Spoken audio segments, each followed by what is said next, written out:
আসসালামু আলাইকুম।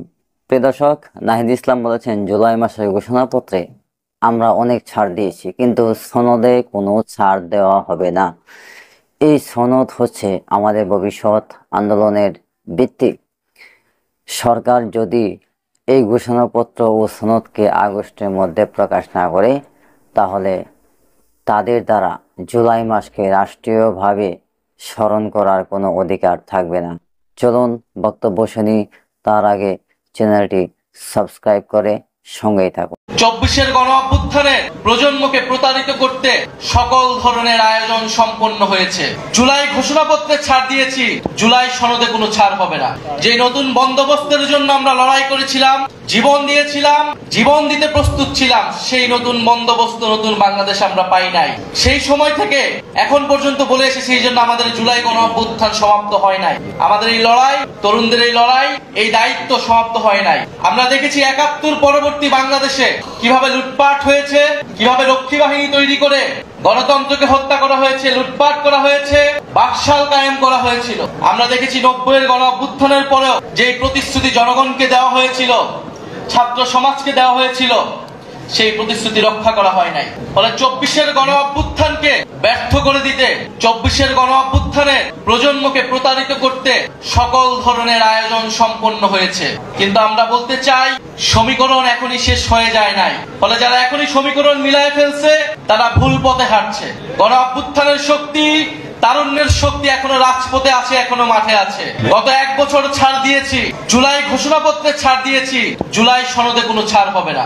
1% ছাড়ও জুলাই সনদে দেওয়া হবে না। যেই মৌলিক সংস্কারের রূপরেখা জনগণের পক্ষ থেকে ঘোষণা করা হয়েছে, যেই মৌলিক সংস্কার, যেই নতুন বন্দোবস্তের কথা আমরা বলেছি, যেখানে গণতন্ত্র নিশ্চিত হবে, স্বৈরাচার আর ফিরে আসতে পারবে না, রাষ্ট্র কাঠামোকে গণতান্ত্রিক হিসেবে গড়ে তুলবো, সেই জুলাই সনদে আমরা 1 বিন্দু পরিমাণ ছাড় দিব না।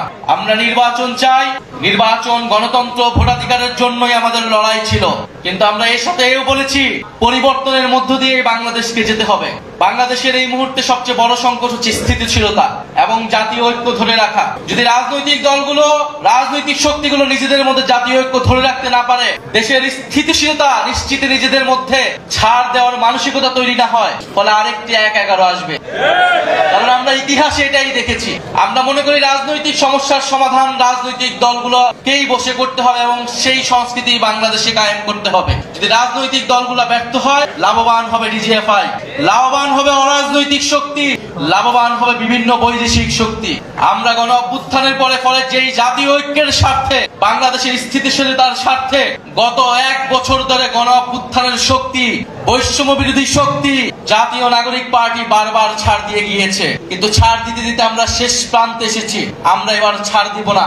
আমরা এবার আদায় করে নিব যে গণ অভ্যুত্থানের পরে নতুন বাংলাদেশের প্রতিশ্রুতি আমরা দিয়েছি, যে গণতন্ত্র প্রতিষ্ঠার, বৈষম্যহীন বাংলাদেশ প্রতিষ্ঠার প্রতিশ্রুতি দিয়েছি, অন্তর্বর্তী সরকার যেই প্রতিশ্রুতি দিয়ে, যে শহীদের রক্তের উপর দিয়ে প্রতিষ্ঠিত হয়েছে, সেই প্রতিশ্রুতি আদায় না করে সরকার যেতে পারবে না।